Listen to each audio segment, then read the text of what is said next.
The Guest House by Rumi. This being human is a guest house.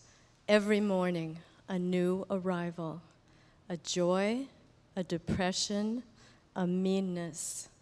Some momentary awareness comes as an unexpected visitor. Welcome and entertain them all.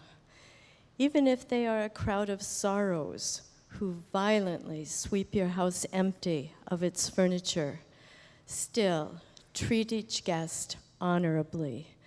They may be clearing you out for some new delight.